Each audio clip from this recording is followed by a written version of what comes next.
So we'll see if we can see it.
It might have moved, but we'll see.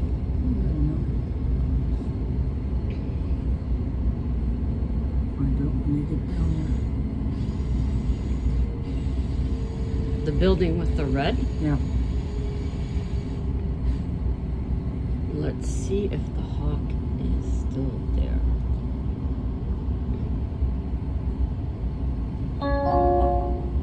Carlton Station. Station Carlton.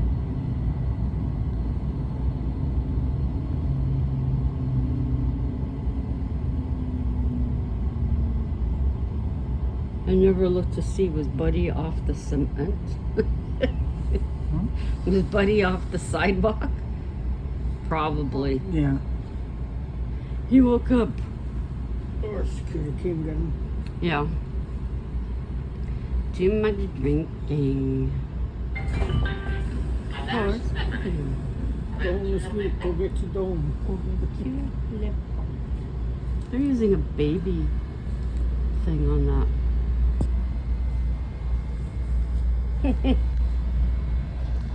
Go see Keith. No.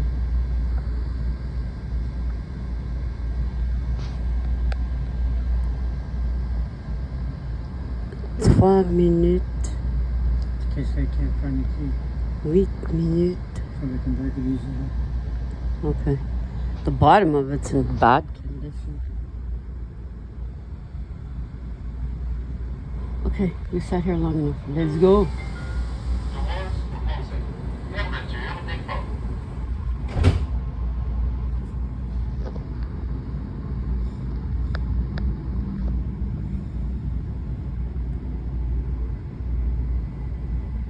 Next. I don't think it's there. Northbound to Bayview. Direction Nord, Bayview. Which corner was it? Could be on. No. If you come this way, he's on the He's floor. gone. Next station, Downs He flew Lake. away. Prochaine Oh, you have station, to- Lac d'Arc. Well, if it was right on the corner, Not the corner this way. At that end of the building.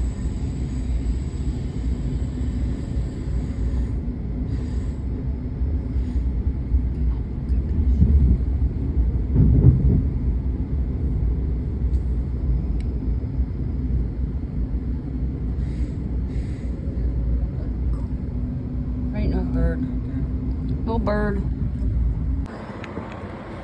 Hi guys. Wait, which one tell me?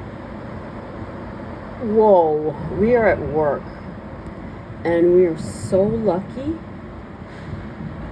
We had a downpour about a half an hour ago or more now. Let's say an hour ago when we were at home. And it petered off. So we called our friend Eugene, came, picked us up, then brought us here. Not raining at all. I'd say about maybe 15 minutes ago. We're in the labs getting the garbage, and I'm thinking, why is the fan making so much noise? And then I realized there's a skylight above. And it's actually the rain. So we just missed out. You can see there. It is absolutely pouring. Whoops. Sorry about that. Yeah, absolutely pouring. That noise you hear? That's from the skylight. We don't have any, whoops. I don't have any leaks as yet. And I'm standing where somebody was just sleeping. So I'm here. Whoa, you're getting some good lightning here. All my cats, as soon as Pearl heard the rain, she was in the closet by my feet. Yeah, I think I was getting my earrings. And then she went and hid up in my clothes that are hanging there. And then Sassy was looking for a spot. I don't know where Waverly was. This usually doesn't bother her too much. But definitely Pearl, she's not having it. She's not having it. So I have this one and another video to upload. Hopefully I'll get my ass in gear and do that today. Another short one. But, I'm working on 3 different stories. One of the stories I was working on, I actually ended up ripping it to pieces and throwing it in the trash. So I restarted it. So I have the Abigail and Jace story I'm working on. The new story is Cora and Seth. And then I have a spooky one. The names are Nora and Bertram. And those are both names that I got from Spirit here. So, you can kind of see the, whoops. Couldn't see that. Yeah. Yeah.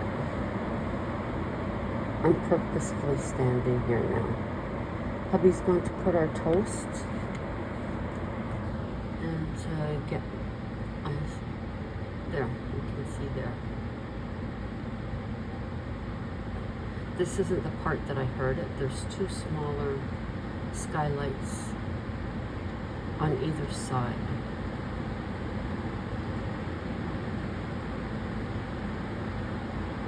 AMSR.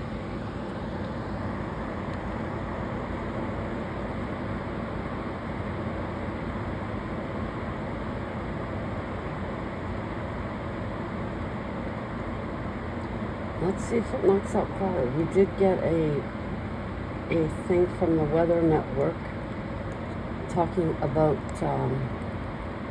large amounts of rain. I didn't read the whole thing, but something about that. So,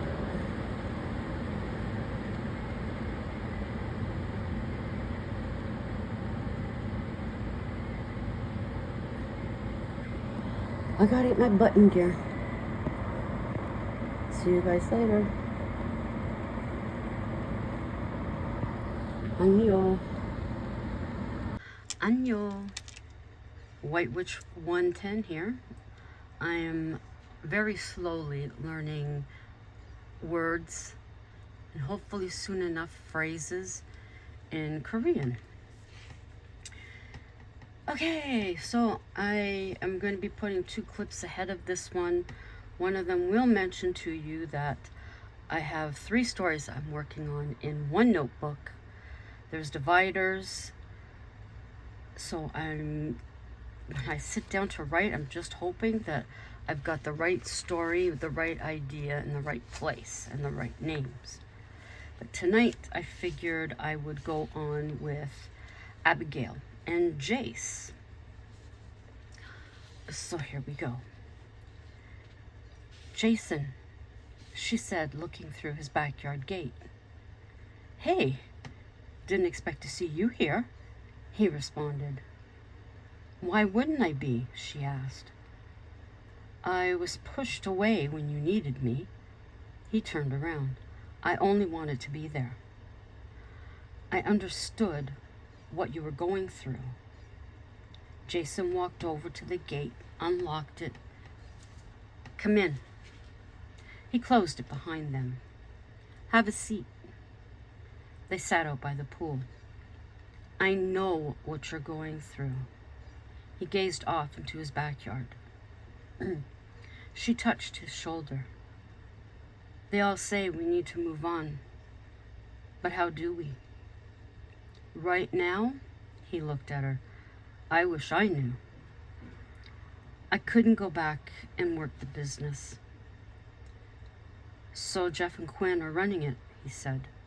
Yes, I still own it. Abigail mentioned no more of his loss unless he brought it up. How's Jace? He asked. He's gone home for a bit. She sat back on the daybed. Never thought I'd see you back here. He was honest. It was time, she responded. Moving back? I don't think so, she replied. Damn, it hurts. There is such an emptiness. It'll always be there. Nothing I can do, she continued. Yes, it's the most helpless feeling in the world. Abigail had never seen Jason so low.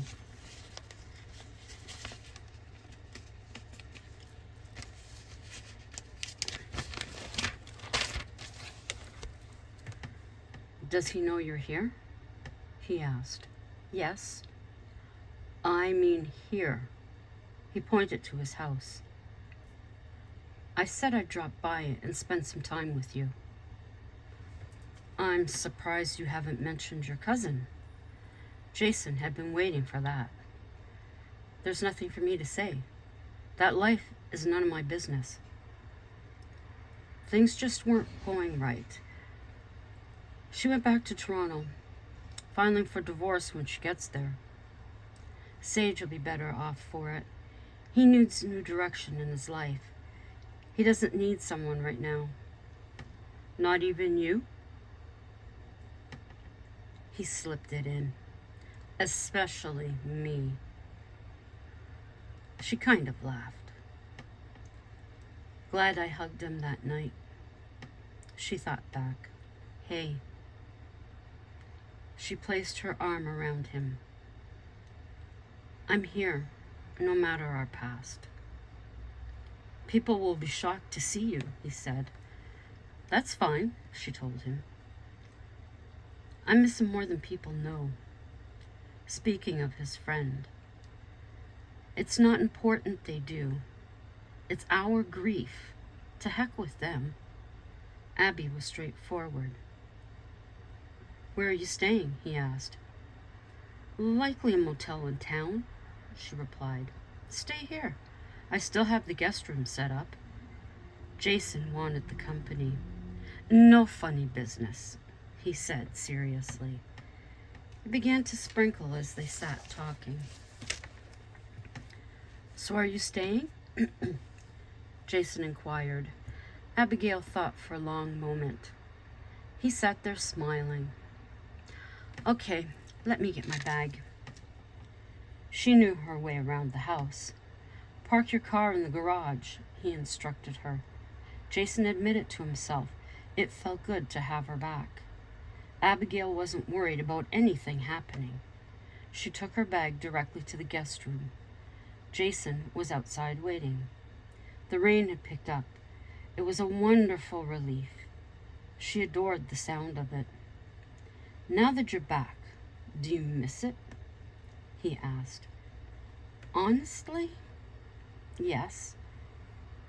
Jason had gone in and brought out glasses of white wine for the both of them. Thank you. She sat back. Think you'll move back? He was pressing. She spied him from her peripheral. I'm more tempted than before. I'd like to have you back. Abby noted the tone in his voice. Jason, nothing can happen. I'm with Jace. She reminded him. He's my forever. He placed his hand on her knee. I understand that. But was there still a spark inside her?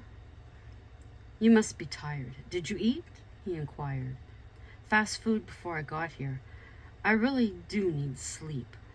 I think I'll catch a shower, then bed. They went inside. He placed a kiss on her cheek. Proceeding to the kitchen, he stood in front of the sink. Balance had returned to his homestead. Abigail was ready for bed, though having trouble falling asleep. She grabbed her book, proceeding to the living room. You're still up? She was surprised. Same to you, he chuckled. I know, I can't settle. She held up her book. So when are you going to write yours? I never mentioned writing one, she said. Your life with Scott? Or the men in your life? She laughed. Now that would be interesting, but no. Back in Florida, Jay settled in with Leon and Dawn. It's good to have you, only if it's short time. Everything good at home? Leon inquired. Yes, very good at home. Abby still struggles, but that's expected. It's only been a few months. She's gone back home? Leon was surprised. Only for a short time. She felt she needed it. Jace told him. She's staying at the mansion? I'm not sure. Likely the hotel in town. Excuse me. You don't feel uncomfortable with Jason there? Leon asked. It did cross my mind, but we're solid. Jace wondered. Is she coming down to visit? Dawn came in the room. Not sure. I know she misses all of you. I'll call her later. Dawn took a seat. Jeannie and Brent were busy at the mansion. I heard she's in town, Brent said, sorting decorations. I don't think she'll come. I doubt she'll even call, Jeannie told him. Early morning, the sun streamed through the window. It felt wonderful. Then she remembered where she was. She got up, showered, dressed, then went into the kitchen. Hey there, Jason greeted her. Have a seat. He pointed to the breakfast bar. I've got pancakes on the grill and real maple syrup. Would you consider serving a Canadian anything else? She teased. Guess not. I might lose my happy home. Abby recalled the banter they enjoyed. Did I ask you when Jace was coming back?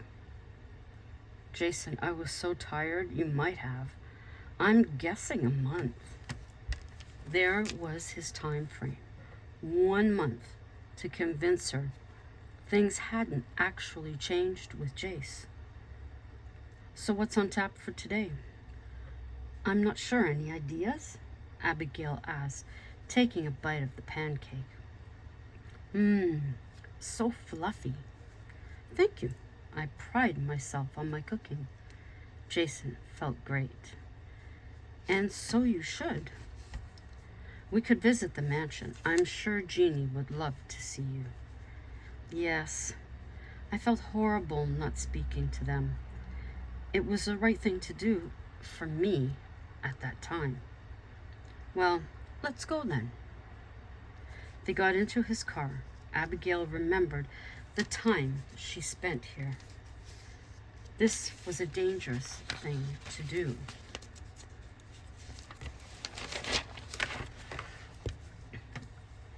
She watched Jason handle the steering wheel. This was a weakness of hers. Abigail was very fond of watching a man drive. That was the beginning of a few late evenings with Jace. The movement of his arm muscles, his hands gripping the wheel. She had to stop envisioning it. Then she glanced over. "Stop it," she yelled at herself in her head. Jason glanced to her. He knew damn well what was happening. "You all right over there?" He smiled to make things worse. "Yes, I'm fine." She turned away. He had her on his hook. He had a month to reel her in. At the mansion, he had her go in first. Jeannie was at the desk. There was no need for words. The two embraced. "I'm so sorry, Jeannie. I just had to get away. Everything was closing in on me. I never intended not to call." Abigail told her. "I know. I'm sorry about Carl." She gave her another hug. "Brent's in the theater." "Let's go surprise him." Abby was excited. "I'll need to lock up," Jeannie said. "No need. I'll watch." Jason jumped in. "Oh, I didn't see you there." The friends made their way to the theater. "What's going on? I thought Jace and I are together." "He's in Florida. I'm staying at Jason's while I'm here," Abby informed her. "You can always stay here," she suggested. "I'm good where I am. No need to worry," she assured her. "Brent, look who's here," Jeannie shouted, opening the door. He came running when he seen Abigail. "About time." He threw his arms around her. "We've missed you so much. Are you staying? Hey, I'm sorry about Carl." "Take a breath," Abby laughed. "Thank you in regards to Carl. I'm in the Bay for a while, I think. I'm staying at Jason's, and I've missed you both." She felt she was home. Think you'll move back?" he asked. "It's been going through my mind, but I'm not sure." Three sat for a time, updating on their lives. "So he's in Florida and you're here. Do you trust him?" Brent was curious. Yes, but in her mind, she still wasn't sure. She wanted to believe yes. "It's good to be back, though." Abby felt the old pull to home. In reality, no other place had seemed like home. She only ever went through the motions. They all walked back to reception. "How was Memory Lane?" Jason teased. "Didn't visit for very long." They all laughed. "You ready for lunch?" Jason touched Abby's arm. "Guess so. You two want to join us?" Abby invited.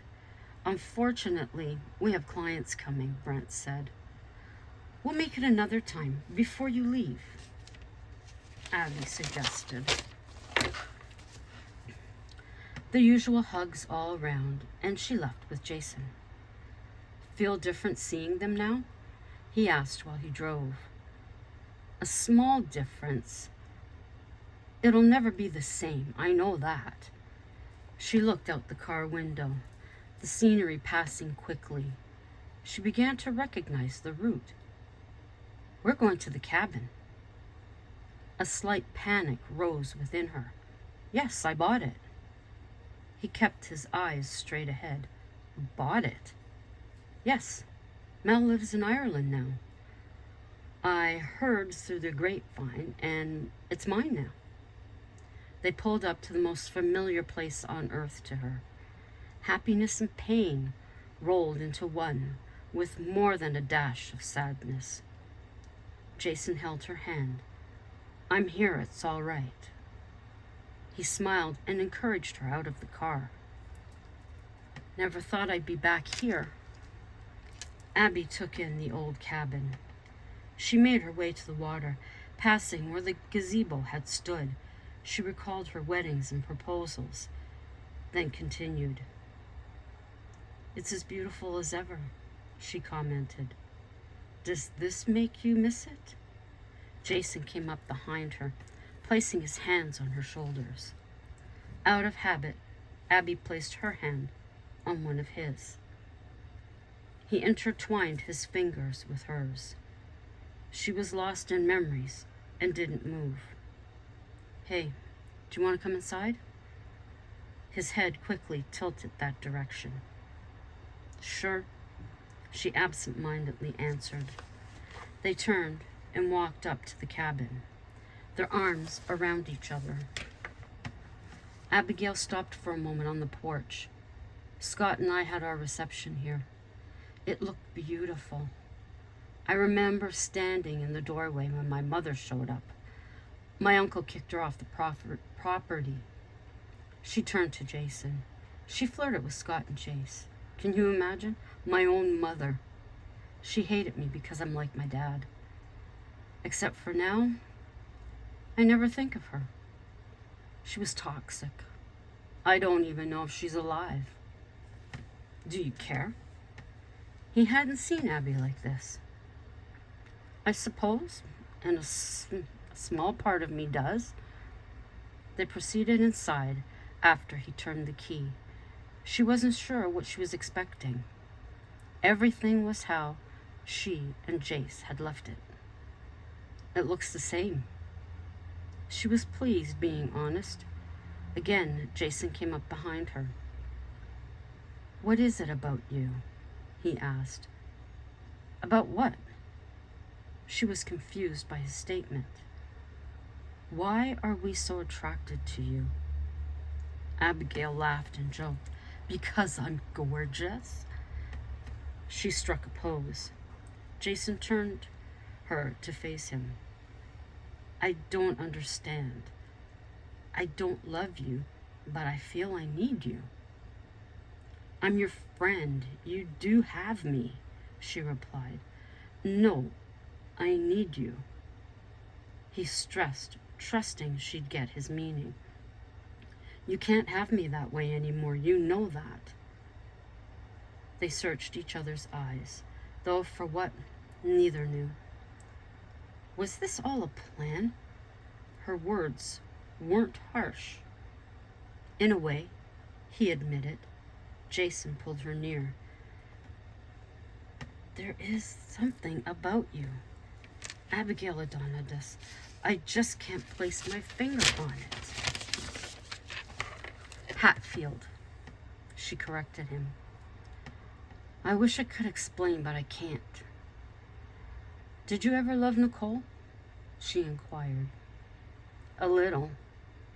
He made a face. "You never loved me," she said, attempting to pull away. "No, but thinking maybe for a split seconds, here and there. And you had me live with you. It was all for sex." Her words cut deep. "That hurts. But it's the truth. I shouldn't need to tell you to face it," she said clearly. "Maybe that's part of the problem. This wasn't right." "It's not a problem. There is something about you. We've all experienced it. Abby, it's never seemed strange to you that we can't leave you alone?" Jason watched as tears pooled in her eyes. "What did I say?" He led her to the sofa. Abigail let go. The tears flowed freely from her. "Abby." Jason was honestly worried. "It's nothing you can do," she said between gulps for breath. "Jace?" "Carl," she responded. "I miss him so much. The pain, I can't handle it. It's too much." "Hey, I'm here." He held her tight. Beating out Jace was farthest from his mind. "He's everywhere, Jason. I can't turn my head without a memory." "You've been doing well so far," he let her know. "It comes out of nowhere. It doesn't need to be certain anything. It's just there." I don't want to eat. I don't want to talk unless it's about him. It makes me happy talking about him. The things that make me smile and laugh. My stomach pain eases. And then it hits again. I feel sick. Why? He had so many plans. He had so much zest, love. He did what he wanted. That's all gone. It isn't there. He isn't there. All I have is memories. I want him back. I need my friend. Carl got me through so much. I looked forward to that familiar voice, to see his smile, his eyes. Jason, he's not here anymore. Carl isn't here anymore. His stuff is. But what brought it all to life isn't. But sweetie, you have every memory you ever made together. Jason was trying. It doesn't matter at this moment. I don't have him. Abigail was tiring herself out. Her eyes were heavy, her body shaking from nerves. Jason pulled a fleece blanket from the back of the sofa. Here. He wrapped her in it and continued to hold her. I'm here, sweetie. I'm here. He rocked her slowly. He felt her body relax as exhaustion took over. Jason didn't want to move. They just sat there. I'm sorry, Abby said in a whisper. It's fine. Anytime you need to. He brought her head to his chest. It was 7 months now that Carl had been gone. Jason didn't expect this reaction. The loss was still so fresh months later. He felt the pain that poured from her. Something inside him was stirring. Was he? Had he? Was this a love he was feeling? Could it be happening? Jason had always kept this deep emotion far away as possible from himself. It muddied relationships in the worst way. Now, he wasn't sure how to proceed with Abby. His wanting her was at another level now. This was more dangerous. There was no longer a line in the sand. What had he done? Abigail fell asleep. He wasn't far behind. Late evening, Abigail woke. Jason, wake up. He was groggy. What? We fell asleep. We should get going. Why not stay here? I'll take the guest room, she said. I'll take the master, Jason agreed. They slept soundly in their own rooms. He had coffee in the morning. Did you want anything to eat? No, I'm not hungry. There was not one single place where she would not have memories. Ab, you need to eat, even toast. He wasn't going to stop. All right, I'll have toast. She cracked a small smile. He placed his hands on the counter. Like you, I can't explain either. He passed her the plate. We're a pair, aren't we? Jason was edging his way in. She glanced up, taking a bite of her toast. Guess so. Abby felt what was happening. I could stay out here or rent a car. Why? Does my place bother you? No. This way you have your freedom. I'm not in the way. I never said you were. He knew what she meant. I'm not seeing anyone. I'm not interested in that bullshit. He changed the subject. How's Jace? He knew she hadn't heard from him. I guess fine, but busy. I haven't heard from him, she replied. I'll call him today. Abby realized Jason was placing ideas in her head. This wasn't fair. She dialed Jace's number. Hello? He answered. "Hey, how are things?" Abby asked. "Good. The gang misses you. Can you come down?" "Not right now. Maybe in a week."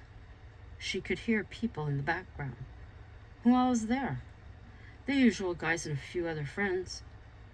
Abigail could hear a woman calling for him. "Can you video call so I can see Dawn?" Jace did as requested. "Abigail, girlfriend, get your ass down here." "I can't right now. Maybe in a week." Jason panned the yard so she could see everyone. She didn't believe her eyes. "Well, babe, lunch is ready. Talk later." The call ended.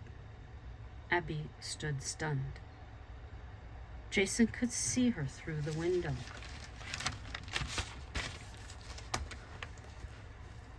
Possibly another chance, so he went for it. "Hey, you all right?" "Yeah. Let's get back to your place. The cabin is too much for me right now." Jason tidied up and they left. Abigail was quiet the entire ride back. Jason parked the car in the garage. Abby got out and went directly to the guest room. He followed soon after. "What's wrong?" He sat on the bed beside her. "Abby, don't bother." "What did he say?" He wasn't going anywhere. She got up and went outside. He followed. "Abby, talk to me." She got up from the daybed, jumped in the pool with her clothes on. He was in disbelief. What was going on?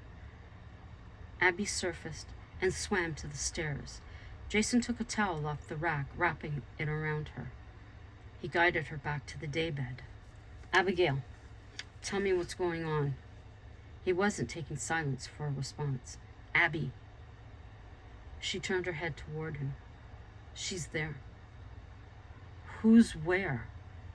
"Rose. She's at the party." Jace did a FaceTime. "I seen Dawn and spoke to her. In the background, she was there." "You're thinking he's seeing her?" "I don't know. But why would she be there when they know what she did?" "I don't have an answer for you. I feel defeated. I feel old. I don't belong. I don't belong with them. I keep kidding myself." "Hey, you aren't old." Jason patted her knee. "Well, I'm not young." She collapsed back on the daybed. "Go down there. Don't let them know you're coming." He knew that look. "Abby, it's the only way. You need to make a decision. We've had this conversation before." Jason thought for a second. "I realize what I'm going to say isn't fair." "What?" She had no idea what he'd say. "I honestly think I'm falling for you. Those aren't just words. Please believe me." "Why?" "Like everything else about you, I don't know." His frustration was evident. Abby caressed his cheek. "I have to go. I don't know who I am anymore. Anytime I think I know, I don't." "You make the plans. I'll drive you to the airport." Jason had fought hard to say it, but he wasn't holding back now. "You have a home here when you get back." He pushed her wet hair aside. "I love you." Abigail didn't have a response. "I didn't expect anything. I guess I've been ignoring that reality." "You best get showered and get some sleep." That is what she did. Jason went online and made reservations for her. She'd be flying out in the morning. This situation with Jace needed an ending. 7 a.m., Jason knocked on her door before entering. "Hey, sunshine, up and at 'em. You have a plane to catch." "What?" "I made a reservation for you. You're going to Florida." "Jason." She tried to argue. "No." "Get ready. Throw some stuff together." He threw a bag at her. "Pack," he said. She was excited. Hours later, Abby was at the door of Dawn's house. "Oh my God, you came!" Dawn gave her the tightest hug. "I thought you'd never visit." "Come in. Where are you staying?" "A motel close by. It's a cute place," Abby explained. "Leon will be thrilled to see you." She grabbed her by the arm, pulling her outside to the pool. She could see Rose from the window. "Look who I found," Dawn shouted. Those at the pool turned. Jace's face lit up. He was off his lounger in seconds. He took her up in his arms. He whispered, "I've missed you." Abby looked into his eyes. "I'm glad I came." He brought her back to his lounger. He positioned her between his legs. "Where are you staying?" "A cute motel not far." "You're staying here?" "I was. I'll go to the motel." They stayed and chatted for a good while. Jace went to the guest room and packed. "Thanks, guys." Each drove to the motel. Behind closed doors, he pulled the curtains and took her by the waist. "I've never been happier. I've missed you." This handsome face. She wanted to ask, but didn't want this reunion ruined. They spent the evening inseparable. Everyone but that one person was not happy to see her. The two had never spoke a word to the other. Rose, however, had sent glances Abigail's way. They were implying she had the upper hand. Admittedly, this had caused Abby discomfort. That is what Rose had wanted. Make enough of a wave to produce a tsunami in Abigail's mind. In the motel room, she had to address it. Why was she there? Has she been around the entire time? Abigail slipped into bed. No, she was invited. By who? Abby could not believe her ears. Leon and Dawn. He slid in beside her. Her heart sank. Suddenly, she didn't want to be there. Why would these people turn on her? She was an outsider. The conversation was left at that. They snuggled into each other. She had missed the warmth of his body. It felt good. Though sneaking in was the image of Jason. Abby quickly pushed it away. I think I'll leave it there. That's more than I thought I was going to read. I shall mark it so I know. I hope you enjoyed that. And I will remember to slip the other two little clips in before this. So everyone have a great night from a muggy Ottawa. Ciao for now. Hi sis, miss you. Blessings.